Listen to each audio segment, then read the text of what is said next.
And thanks for everybody for coming tonight to Vinspire and Old Soul. And Kyle, thank you so much for serving great drinks behind the bar. We ask that if anything, get a drink. They have non-alcoholic options. Please know, lots of choices. As is customary, we do have a donation box by choice. You know, your option, and I'm just going to lay it out on this table here. We'll open it up, and if you want to leave something, that's great. So with that, I'm Dina McCullough, and I'm a member of Team Vinspire. I'm very happy tonight to introduce this dynamic duo moderated by the one and only Allie Rosenbaum. So we have Allie Webbinaro and Lauren Prue. And the reason why Allie and Lauren are here tonight is because they were instrumental in the vision and passion behind opening the Prue Town Market. I can tell you that Mark and I went to the market maybe that early first time, and what it was then compared to when I went last summer and a couple times, oh my gosh, what a transformation, because the first time, you know, you gotta start somewhere. So they started really, really small. But what it is now is this most amazing experience, and if you haven't been there, I know that they're going to tell you great things tonight. That, what did you forget? I forgot the flyers. Oh, okay, that's okay. I'll send it in an email. Yeah, we can talk about the flyers, but it's all online too if you're wondering what the schedule is. So I just want to say thank you so much, both of you, for carving out time. I know you have real lives and real jobs and other things that you're doing other than this. But I thank you for coming, and thank you, Allie, for being their moderator fresh back from Spain. So there you go. Well, you know, I thought if we put it out there, you'd be all set. Who do I hand this off to? That goes to Allie. Thank you, Dina, for that lovely introduction. As Dina said, my name is Allie, and the other Allie and I did not plan our outfits. I actually did, in fact, plan our outfits. Well, I actually showed up with a stain on my pants and went home and changed because I realized that. You need to tell anybody that. It's fine. So what you probably don't know is that I've actually known both of these women since junior high, high school, and I am just so proud of who they are as people and what they've created, and I can't wait to share that with all of you. And I got to learn so much more, even though I've known them for so long. There were so many things that I was unaware of when it came to the Prue Town Market. So, but we're going to start off with who you are as individuals. Tell us about yourself.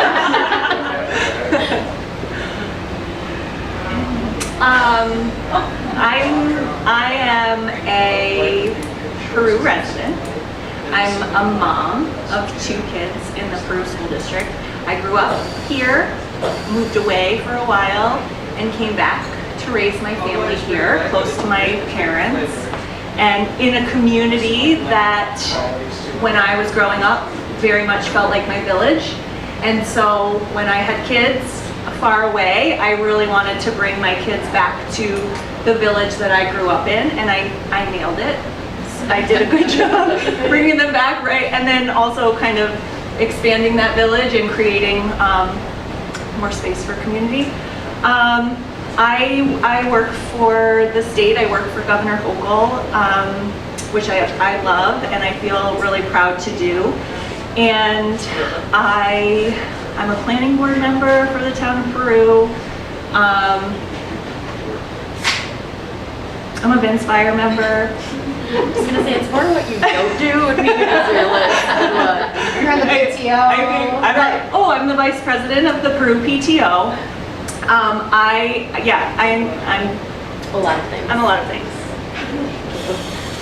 I have less. My name is Lauren. I went to school here in Plattsburgh actually, and was originally from Chattagee Lake area. And then met my husband and moved out to Peru 14 years ago maybe, and I love that community. Like, I love being there. I've had friends that went to Peru but didn't spend much time there previously. I am self-employed. I own or operate earthware, I make local mountainscapes and jewelry from recycled scrap metals. And I started doing that full time about 5 years ago. And I'm a mom of 2 boys. I just recently will soon become a Board of Education member in July. Thanks. I don't know, really, that's it. I love our community. It's interesting to have kind of lived in Beekmantown area a little bit, like Plattsburgh area a little bit, and then come to Prue to find just really this little perfect space, and then kind of grow with that experience as I've lived there. Can I just say one more thing? Yeah. Lauren I wish you would.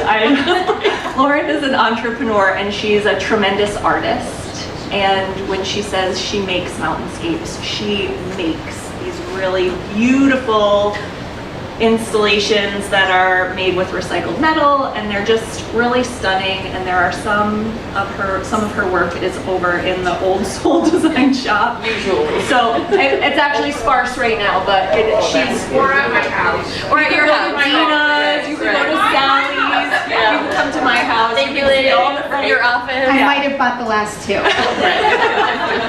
So I just felt like she downplayed that piece, so I just wanted to highlight it. You're welcome. Tell us a little bit about your friendship, where it started, how long it's been going for. I don't look. I argue that we knew each other in high school. Lauren doesn't really remember that, but I think that we met in high school, like on a deeper level than she imagines. But I think I might have just made that up because I just thought she was so awesome and I knew who she was. I feel like our friendship has, we had a friendship, and then through the market it became a partnership. Right. But now I think it's like a life partnership. Agreed. Yeah. That's it. Where do you think it started? How are we gonna do that? I would definitely say we probably definitely knew each other a little bit in high school time. But I remember meeting Allie when she was in college and I was here, and we sat at Woodstocks and talked about yoga for like 45 minutes, and was like, yeah. And then really once I got married though, Allie became a more present part of my life through my husband. They had been friends all through high school, and so I kind of jokingly sometimes say, like, I think part of the reason Josh and I got married was because I also got Allie. This was like a win. Life partners. Right. Yeah. I would say though that once, shortly before you moved back from New Hampshire, we had kids the same age, and we just kind of connected on that level, I think. And then just when she moved back here, 3.2 miles down the road, not that I clocked it, it kind of just grew from there. So Yeah. I mean, I had 2 little kids and we were getting ready to move, and I was like, hey, I need to know all the things. I need to know what pediatrician to go to. I need to know this. I need to know that. yep. We're thinking about Prue. How do we feel about the school district today? Things like that. So But at that point I was like, I don't know, my kids are too, but like I like it so far. It's great. So yeah. So tell us where the idea for the Prue Time Market came from. At the time, I don't know, I can answer this from my perspective, I guess, but at the time, COVID was fully in effect, and we were both taking it pretty seriously. Allie had her reasons, and I did mine, and I mean, amongst the greater community anyway, but, so we would go for, super social distance walks with each other at the Prue Trail at Hayworth Mason. And at that time, I was really considering leaving this job that I had had to maybe start doing art full time. And so markets were kind of something that was on my mind. It was, we'd watched a small market seem like it was trying to bloom in Peru. And the parking lot space of our grocery store, Tops Plaza, or whatever it is now. It was Tops then. And so when we were walking one day, if you haven't been to Hayworth Mason, it's this huge green space that no one knew about. So it seemed Very underutilized. very beautiful, very underutilized. And I was like, you know, we should build a market. Like, I would love to have a market down here. And in true Allie form, she was like, we can totally have a market here. And I was like, oh, all right, okay. And before I knew it, we were figuring out what that meant and meeting in front of our board and going to the planning board or planning committee and just kind of starting the process. Yeah. That was it. We did it. We just And then had we just the did idea it. and ran with it. Yeah. Ellie, there's this quote that Lauren shared that Allie is a motivator. She ignites a spark, you plant a seed, and she is great at watering it. Emotional gardener. Thank you. I like to, I think that we're just capable of so much, and if we have an idea, like, cool, let's try it. And I think, you know, a big part of moving back here, and like, Sally and I have had this conversation quite a bit, like, there's so much opportunity here to just create what you want to create and build something. And we loved coming to the Plattsburgh Farmers Market. We loved going to the Keene Farmers Market. Lauren was attending a lot of like really awesome markets, but traveling really far for them.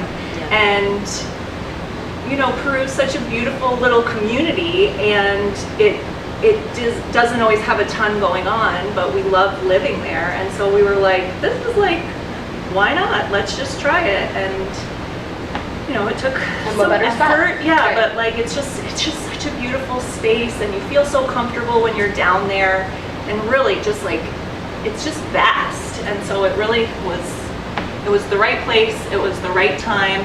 Also, like, it was 2021, right? And so people were ready to go outside and go outside and be with community. And so that was like, we were very much like, you know, we made sure all our tents were 10 feet apart, like with a measuring tape, you couldn't be. And so we were very spread out that first year. All 14 of us, maybe 14 to 17 of us were very spread out. Yeah. That space. Was that 2021? It was 2021 when we started. And so, yeah, it was just it was a great idea, and we just had the gumption. Yeah. I told them I wouldn't go off script, but as you're talking,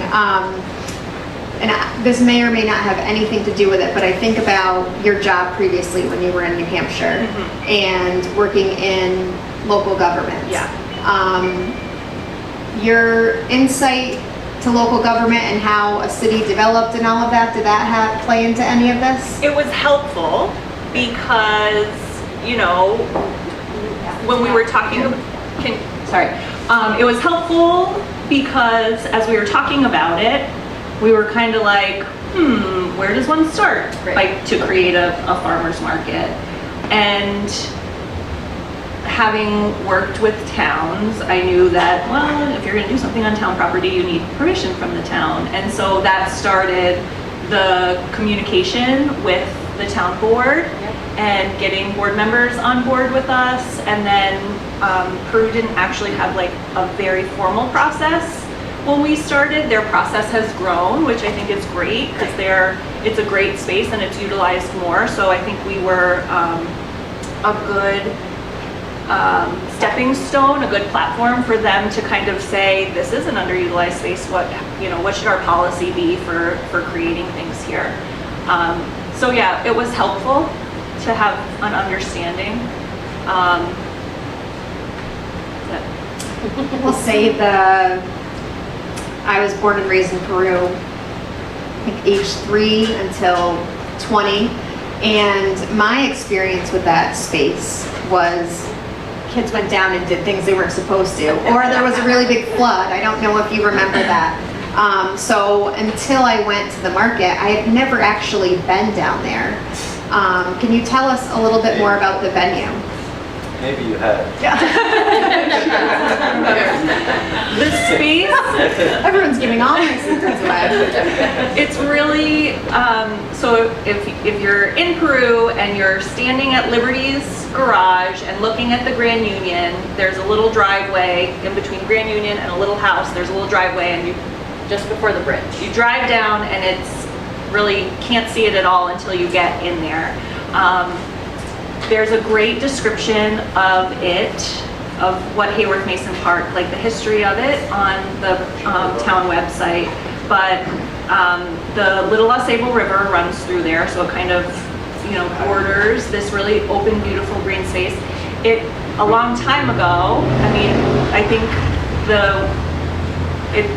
it was used as a Native American camp a really long time ago, and then once kind of settlers came into Peru, they ended up building mills there, and there were different iterations of mills, and the one that stuck, I don't remember, but it was there for... It was A. Mason and Sons. Yeah, but what did they do?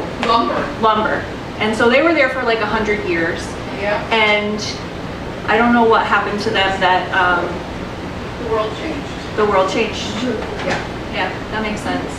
And so then when we were young, they built apartments there, and I think late 90s, early 2000s, a flood just kind of destroyed All but the one building, right? all but the one That building, which one was building was an apartment. pretty old. That was part of the, I think they kind of raised all the other buildings and kept that one because it was part of the original mill.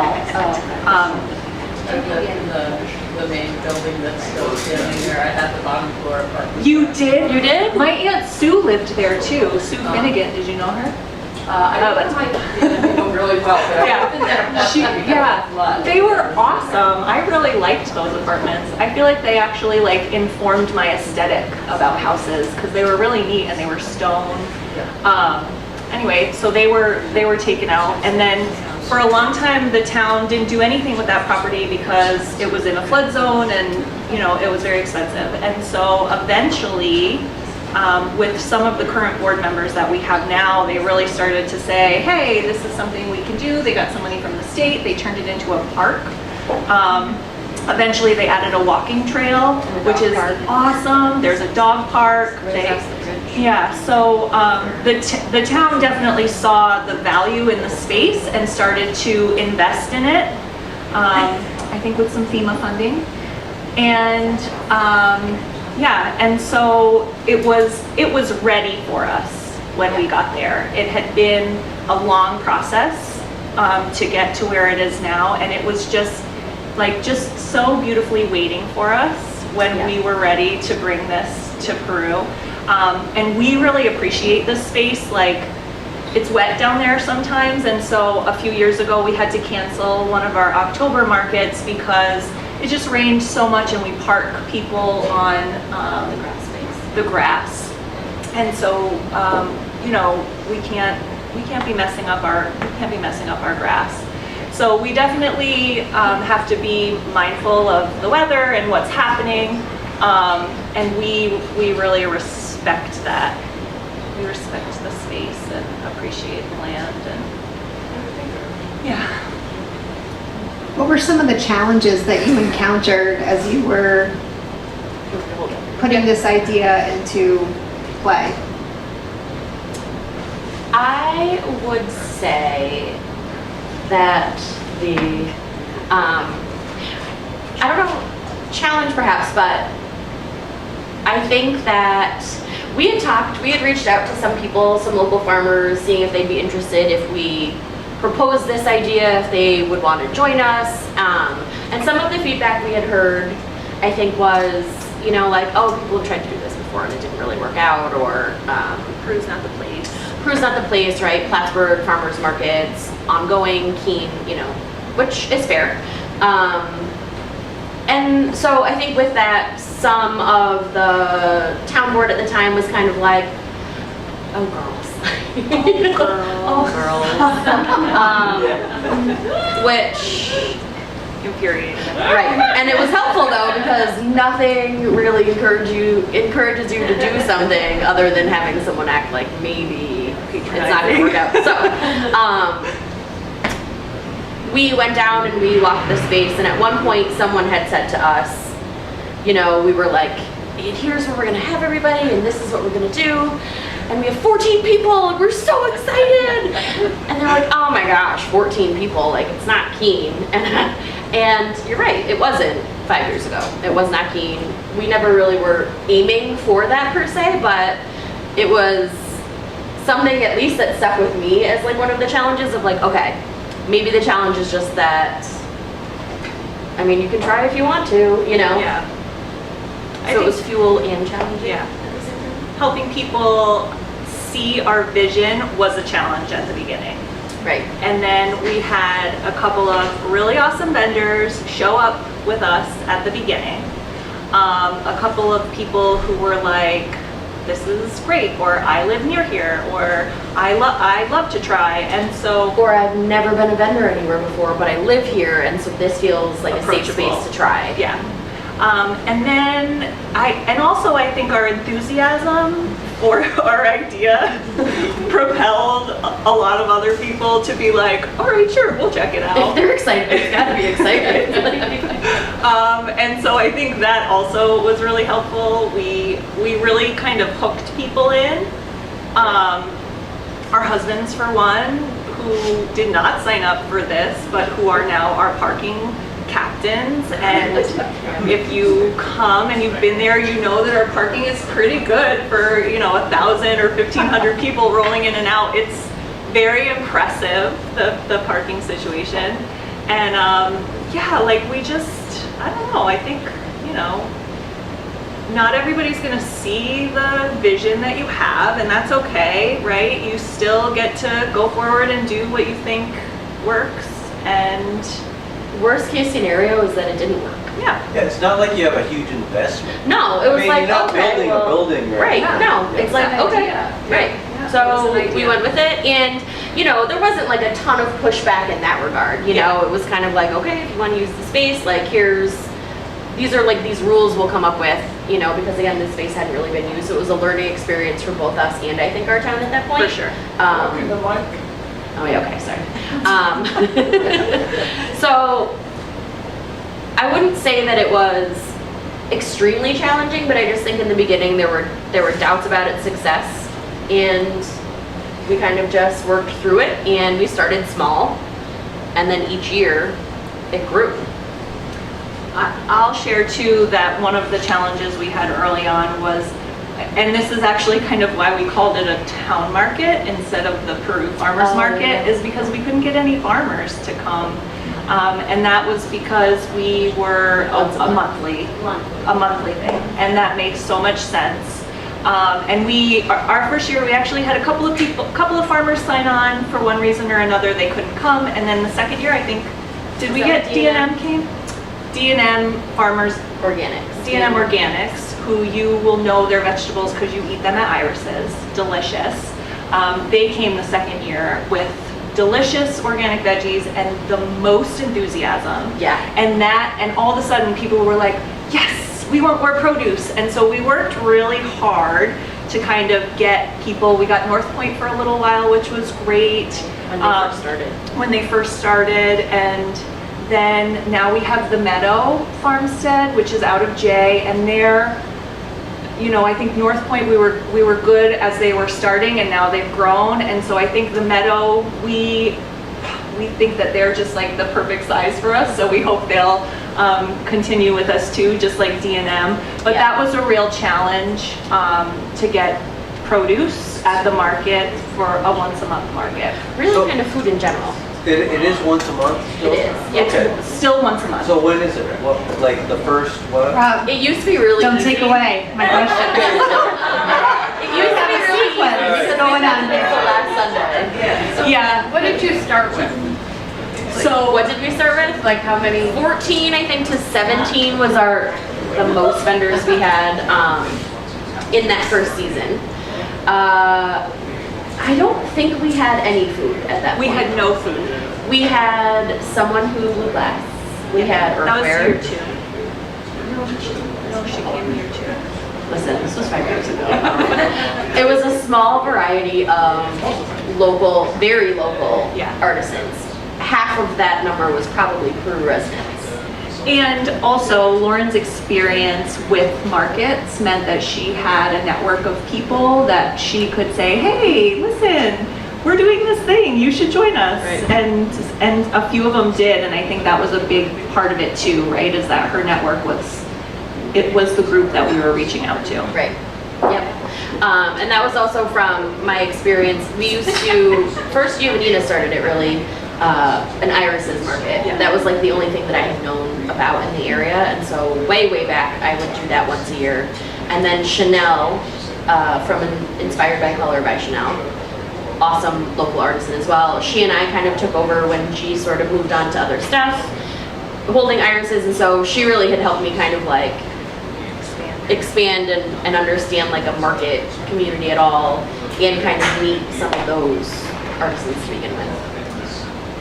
And then, because the vibe of the market was so fun, the next year we had a ton of people, not as many as we have now, but each year it's grown. And I think that like vendors talk to each other, obviously, and we're like, oh, you should try this is really fun. Right. We also try to be, we're vendor focused. Yeah. In some respects, because we really want to make it easy for vendors to get in and get out. We want it to be easy for us, which is a big part of it, so that it's sustainable for us. But we also want it to be easy for the vendors, so they get to park behind their tent, which, you know, sometimes you're lugging your stuff upstairs, and we're in and out of a building, and so we, it's pretty easy for them also, which I think is a draw for them coming. Yeah.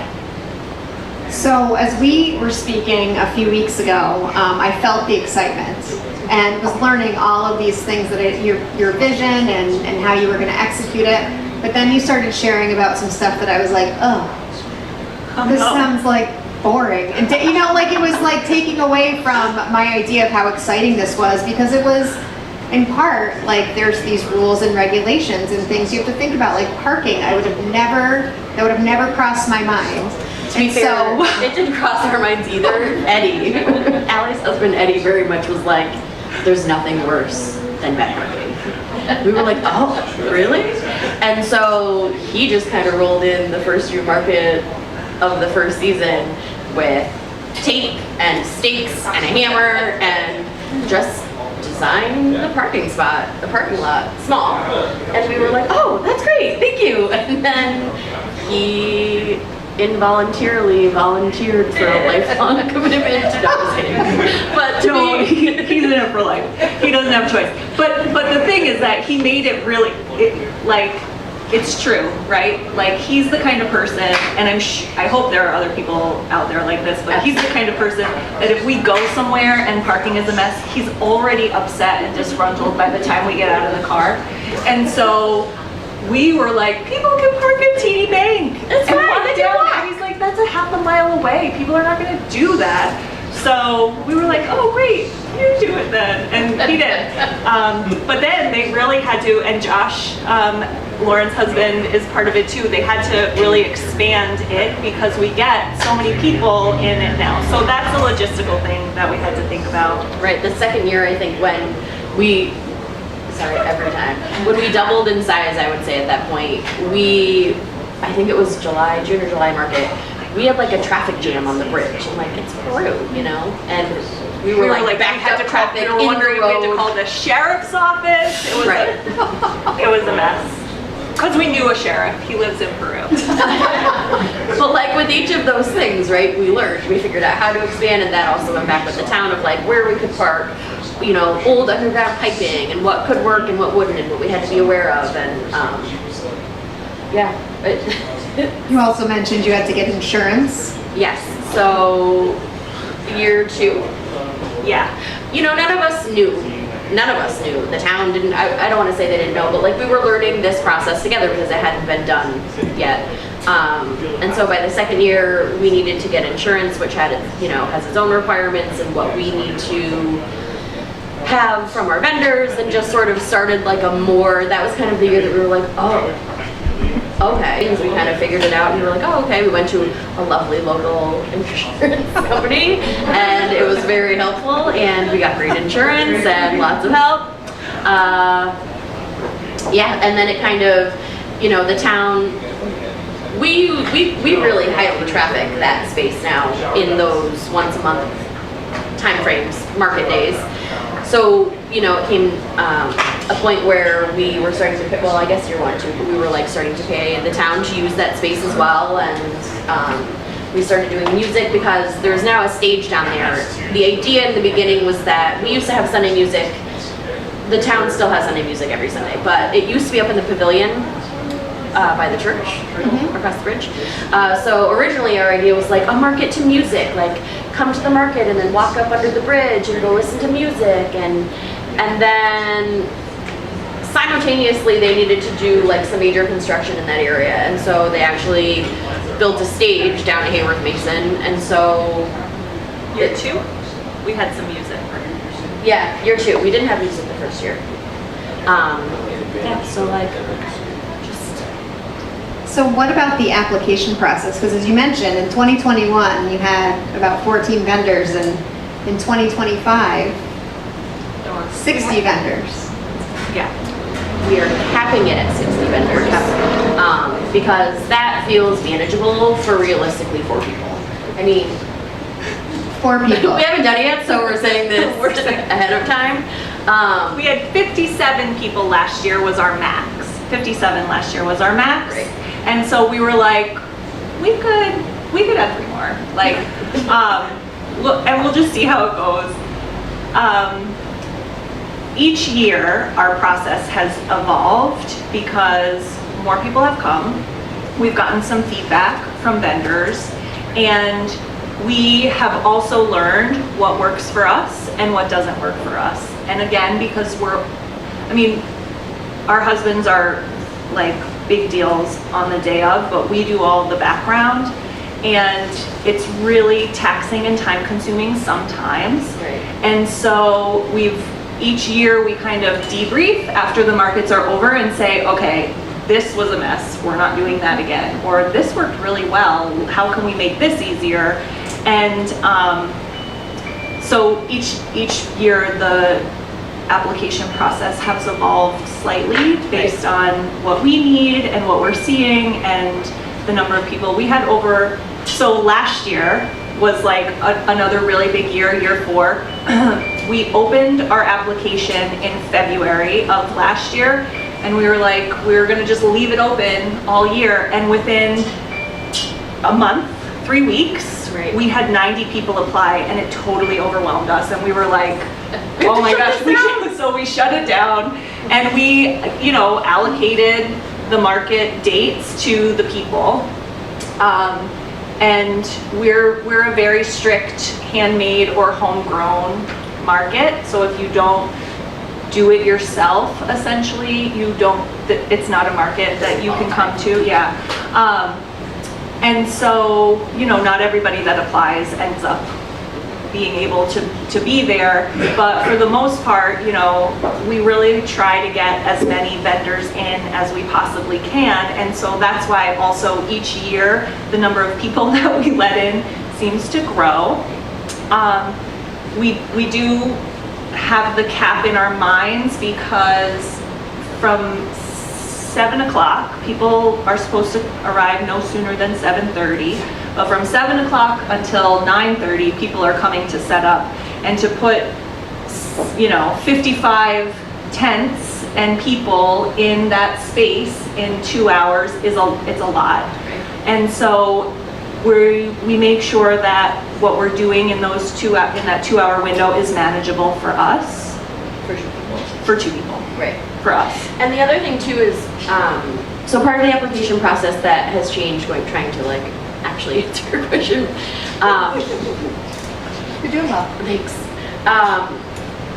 I think COVID also brought out a lot of people celebrating their creativity, and so markets have grown. You see markets all over the place now, and so with that came a lot of mixed mediums and a lot of no 2 arts, and that can be anything, are the same, but another thing that we learned as we grew was one year I think we had 9 people that made soap. We didn't really think much of it, we were like, great. And so it's taking feedback too from vendors of wow, that was probably too much soap. Or, as an example, but there comes a point where you sort of Well, just because, I mean, it's a lot for people, right? Walking around, they're like, oh, maybe they don't want that much soap, but for the vendors, it's not lucrative, It's, right? yeah, it And doesn't so- create a fair, even Yeah, market. And so part of the success of the market is, yes, you want people to come, but at the same time, if you don't have the vendors that are also happy, the artisans that are happy, you don't really have a market at all. You know, it's really them choosing to trust us that really has been what has made it successful and grow. One of the things you had shared was that there's 5 markets. Make sure I get this right. As more people have wanted to be involved in this, you know, I really appreciated how you were trying to be more inclusive. So instead of keeping only the same vendors, but also wanting to keep your returning vendors happy, you had to figure out a happy medium to allow new people to Right. come in that wanted to be a part of this. I think that really came at the end of the 3rd season. By the 3rd season, we were still like, come on, yeah, everybody, let's do this. And then we started to realize that, so our layout, if you haven't been, is we are a huge open circle. Partially because we have and have had young kids for 5 years that we needed to see all the time. And so if there's a huge circle, you're more likely to see them. And so like that has been just the layout as it is from the get-go. And I totally lost my train of thought about what your question was. I'm sorry. Start again. So the 5 markets, and then so now you've given people Right.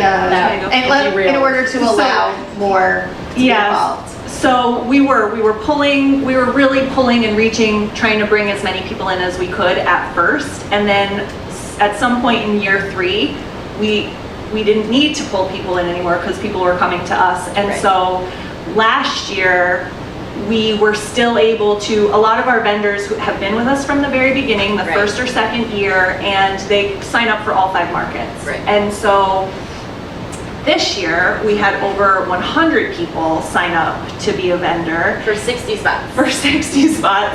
And so we, in an effort to try to get as many people in as possible, we said, we're giving everybody the green cup.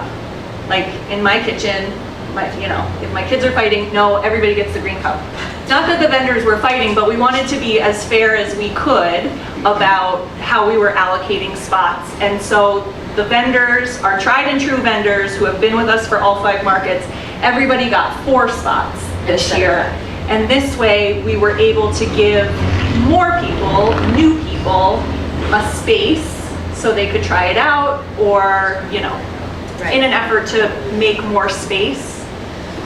But I think that's really important in community, Yeah. in allowing new people to come and be a part of things and to feel welcome. Right. We were worried too because we really are so grateful for the vendors that come, and we really love them, and a lot of them have become our friends. And so we don't ever want people to feel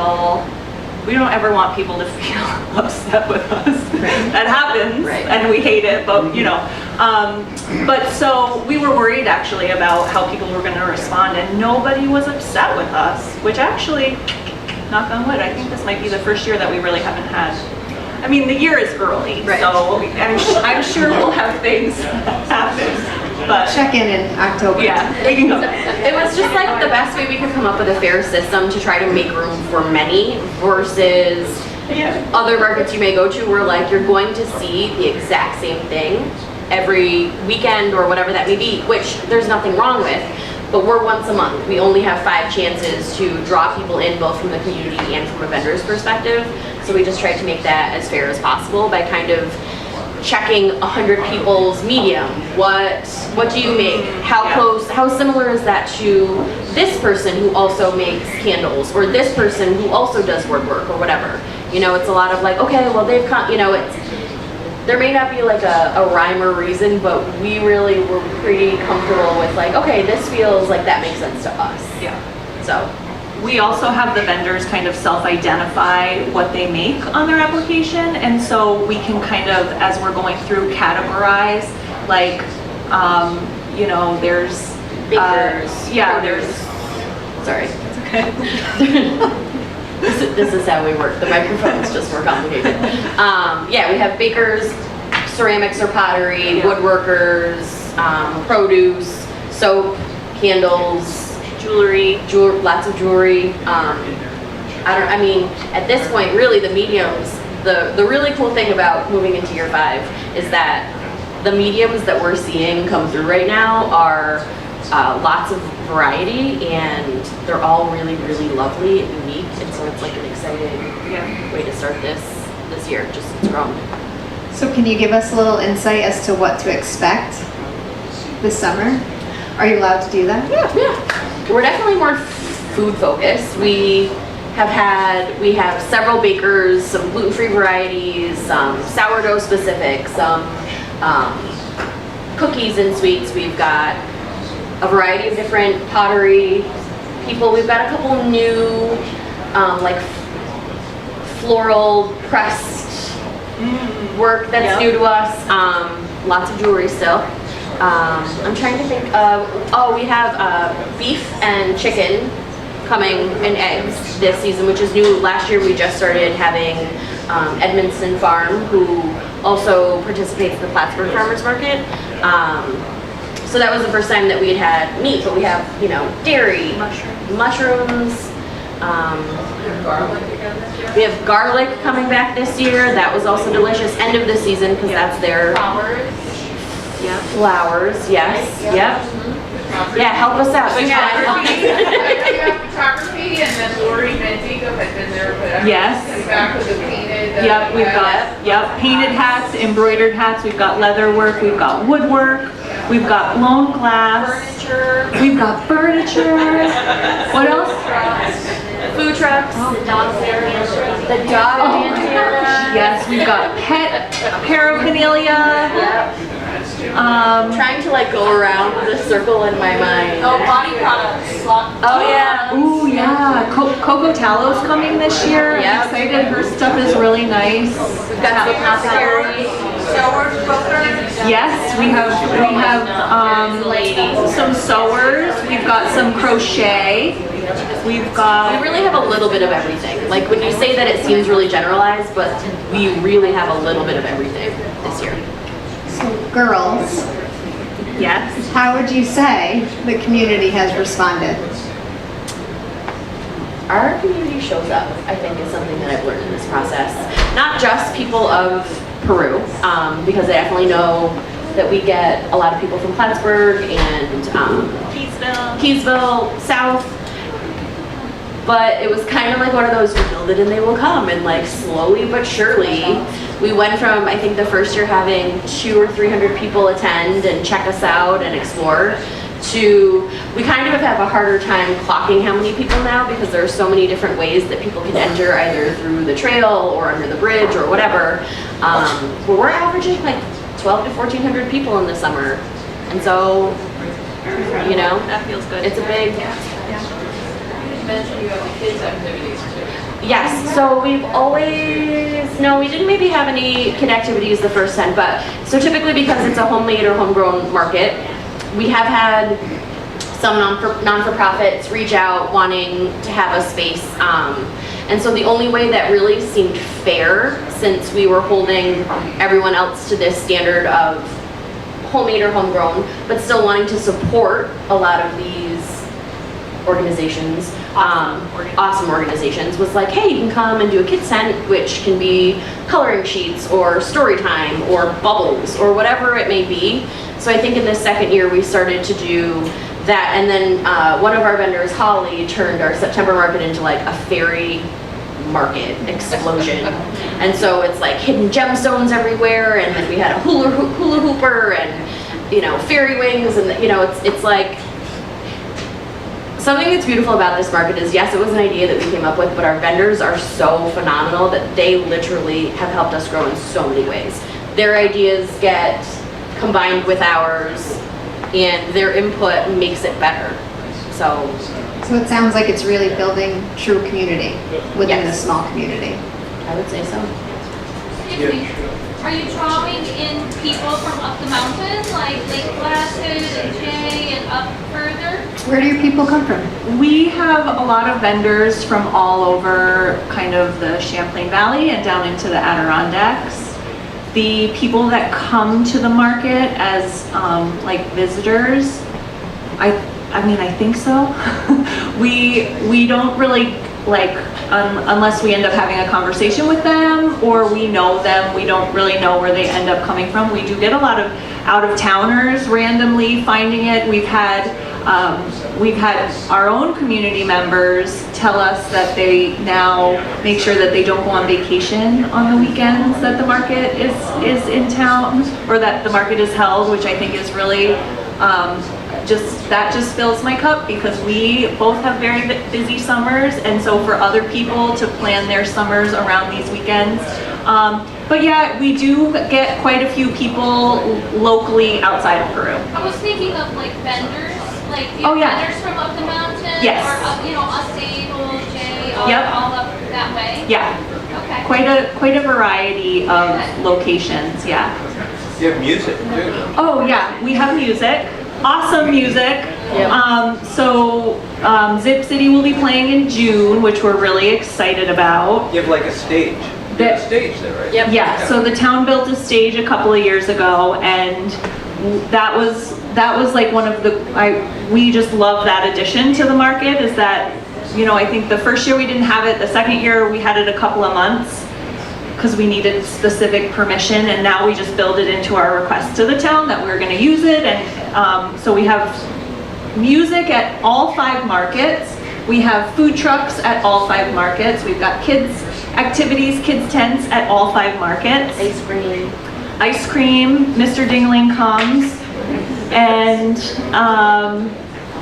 yeah, it's a good, So, you already mentioned insurance, and it sounds like with all the things, extras and things happening, that this can't be a complete free endeavor on your part, since you're in charge. So, do you, are you, 2 things, are you for like a 501c3, or are you some sort of your own business there where you charge the vendors so that you have income coming in to cover these good ideas? yeah. We're not a 501c3. We do charge the vendors, and that's what pays for we have to pay for the space to the town monthly. We have to pay for insurance. We have to pay the bands that come.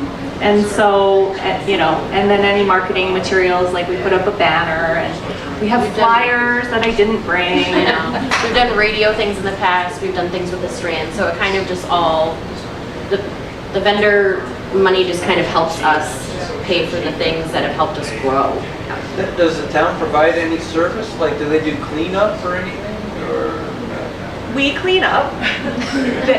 We clean up, and our vendors are awesome. Yeah. Also, like, all of our vendors clean up after themselves, and people in at this market in Peru, but everybody that comes is so conscientious. Like, we stay till the end. We notice what's happening. Sometimes we'll have to pick up, like, a spare popsicle stick or a little bit of plastic from something. Probably from our kids.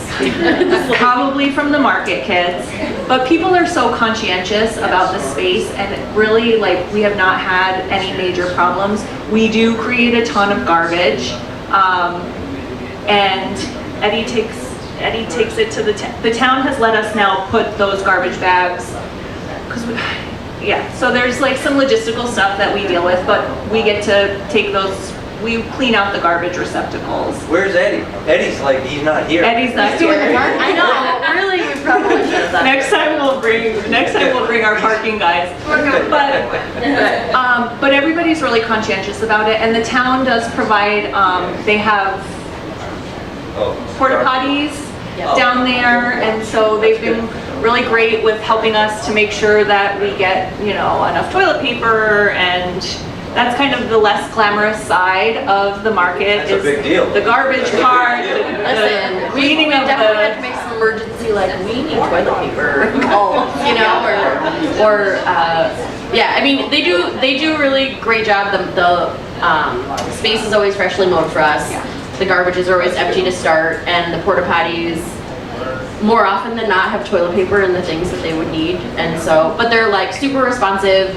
you know, some of our, they all, I mean, maybe not all, but a lot of them come down. So it's like support in many different ways. They want to see it succeed just as much as we do at this point. So, It's landscaped, there's flowers in the center ring. They do let us use like their parking cones and stuff, so we didn't have to buy those separate. And last year they hooked up sprinklers for us so that in theory it was so that the kids could like cool down, but mostly what that ends up being is like the parking people running over, jumping through it like we're children, and then running back out to parking. So, I wanted to shout out to Eddie. He's kind of like the main attraction when you show up. You haven't actually driving in there. He's like got it all going on in the outfit and everything, but he is terrific. It creates a welcoming environment. Has there any story that any person that's attended has shared about building community that has stood out to you as a reason to keep putting your passion into this or your energy?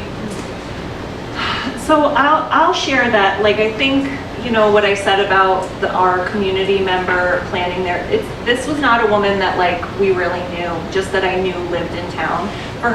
For her to say that they planned their vacation in July so that they could hit the market too, that was really meaningful to me. We get so many people that come down to the space and are like, we had no idea this was here.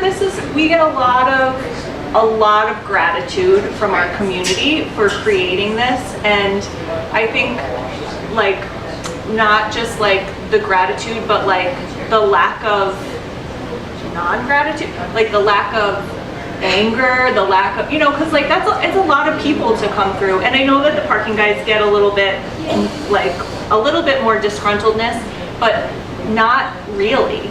Right. For the most part, people, even if people are cranky coming in, they leave with just really flourishing things to what? It's a good vibe. It's a really lovely vibe. And I think one thing that I take a lot of pride in is that we really try to create a welcoming atmosphere for people.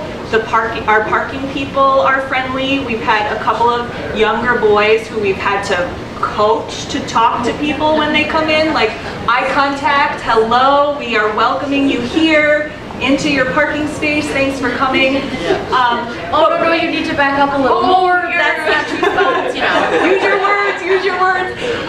But we try to say hello to people as they come in, and we try to let people know, like, you're welcome here. We really want you to be here. Thanks for coming. Because I think that when people come into a space that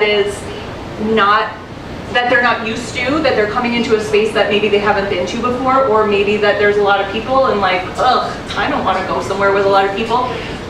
Our acknowledgement of them and our like letting them know like, hi, we're really glad you're here. Thanks for coming. I think that goes a long way because I think people want to be included, and I think you know, in a world where there's like a lot of anxiousness around people and groups, like I think it's really helpful when we're like acknowledging that it's super cool that you took time from what I'm sure is a really ridiculously busy schedule to come and support us like this, because it's taken a lot of our time we have very ridiculous schedules. And often on the hottest day of every month from June to October.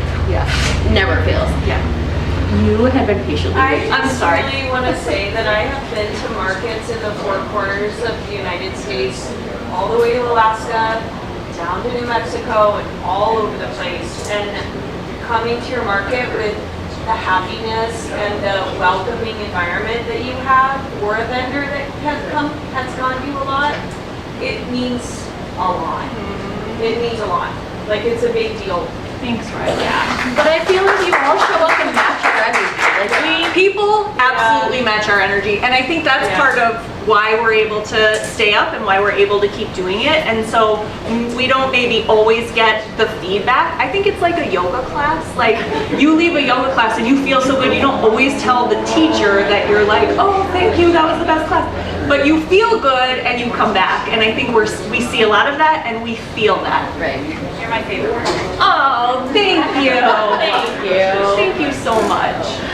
Go ahead. You guys always communicate incredibly well, which is really appreciated with the weather, with the training, whether you're, you know, this is on hold, we may not be able to do it, the parking. all of that, you guys stay right on top of it. You don't wait until the very last minute thinking, well, we'll tell them the morning of it, whether it's going to, because I've had that happen with other things. And you guys really appreciate the fact that you always, So- it makes a huge difference. So that's a good way for you to share. How do people find you if you don't have a flyer here? I have a flyer on my phone, and if you want, you can take a picture of it, or I can text it to you. We are perutownmarket.com, and you can find all of our market dates there. We are also on Facebook, and we are also on Instagram. And I'm gonna open something right now so I can give you all the dates. So our markets are one Sunday a month from June to October, 10 a.m. to 2 p.m. at Hayworth Mason Park. June 29th, Sunday, June 29th, Ryland's birthday, so you have to come because it will be a big celebration. Yep. That's our first market of year 5. We are very proud that we've made it to year 5. Right. Next market is Sunday, July 27th. That's the last Sunday of July. And then third market is Sunday, August 24th. That is not the last Sunday of August. We thought it was better not to do it on Labor Day. So August 24th. September 21st is our next market. We tend to do the third market, the third weekend of September and October, because we'll end on October 19th. And we shortened, so when we first started, we were last Sunday of the month, except for September and October. We're not like that anymore because the calendar didn't work in our favor this year. But we want to shorten it because the weather gets a little unknown in September and October, and we don't want to have to cancel again because that was crummy. And September and October start for other artisans and vendors another, like a second wave of a busy season. And so we don't want anyone to have to also feel like they have conflicted dates. You know, we kind of have gotten pretty good about trying to work our 2 fall dates around other big markets that are going on or events.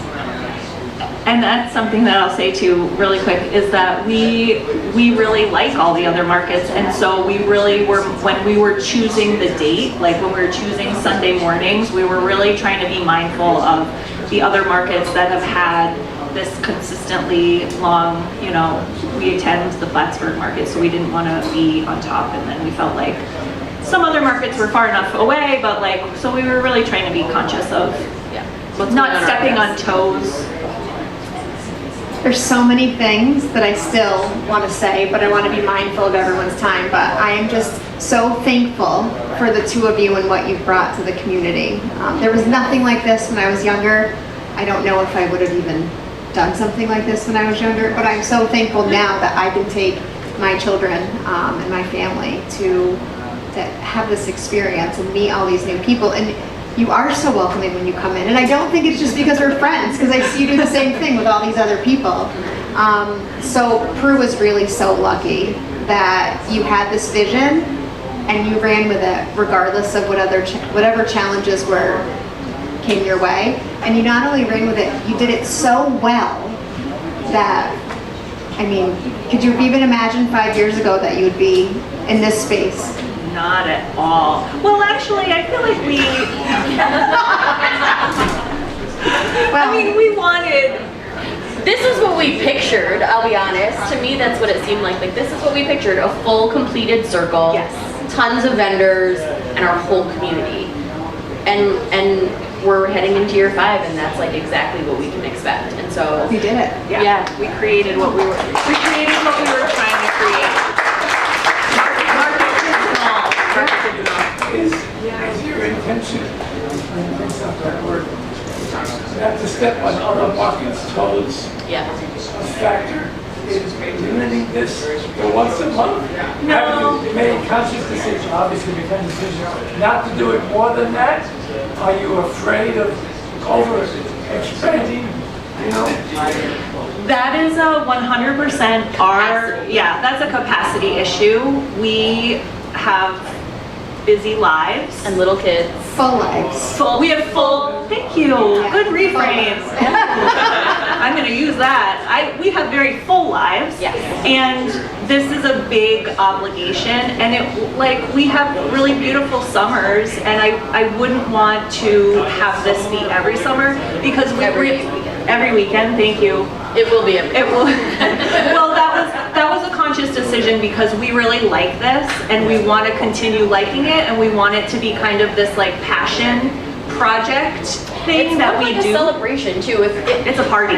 Right, I mean, it really does feel like there is an energy to the market days. We at least feel that way, probably in a biased sense, but everyone else seems to be feeling that also. It's, it's something that you're less likely to want to miss versus something that you can just catch next weekend. And so because of our capacity with full and busy lives, and kind of that idea in mind, we've just sort of strictly kept it at once a month, which it will likely stay indefinitely. What about your hours? Like you said, it's from 10 to 2? Yeah. That seems like such a short window of time. So 4 hours. It is I think it's an incredibly long period of time, actually. By 2 o'clock, I'm like, oh, thank goodness, it's 2 o'clock. Everybody go home. But Most summer markets are an average of 4 hours. And there's like a cadence to the market, so usually we have like a ton of people arrive at 10, and then a ton of people arrive at noon, and then by 2 o'clock, everybody's gone. And so I think that if we had more of a spread out time, I don't actually think we'd get a lot more people. I think we would all just be a lot more tired, because people would be coming, I think it's really important to know your capacity. That's a conversation we have every year. Yes, in order to continue to want to do it. Yeah, So- that's important to us. We'll welcome Sally up to close. Thank you. Wow. Rylan, are you there at that? Yeah, Market? Oh, yeah. So we have some artisans in the, really? 5 vendors here. Wow. Oh, who are they? Let's stand up. Raise your hands. Yeah.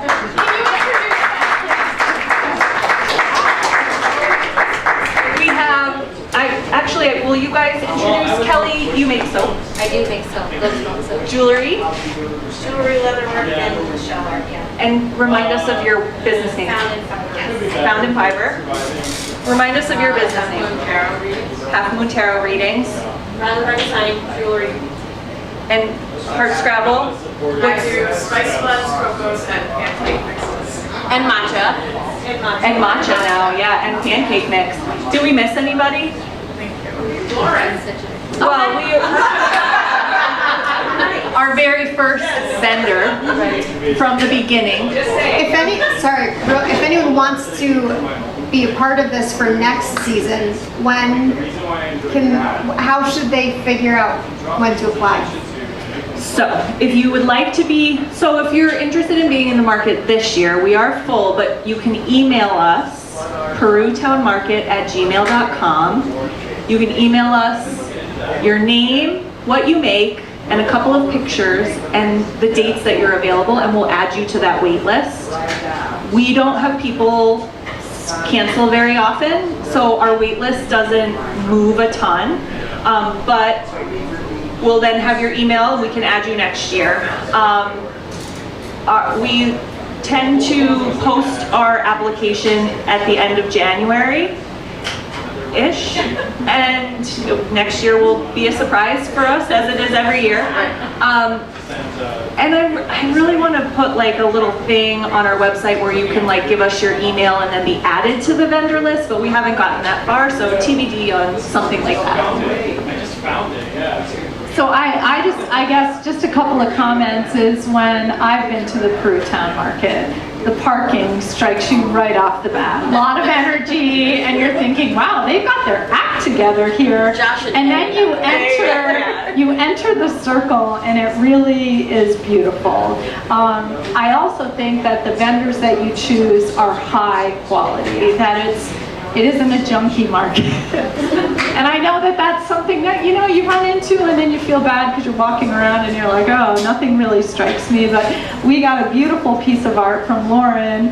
I don't know if it was last summer or the summer before, but I got a new stove and I don't have a backsplash, and my stove was low because it's kind of sleek and cool, and I needed something cool to put over it, and it was the perfect size and it looks so beautiful. I think a lot of people have tons of art from you people here, and I know over at Old Soul has lots of cool stuff here too.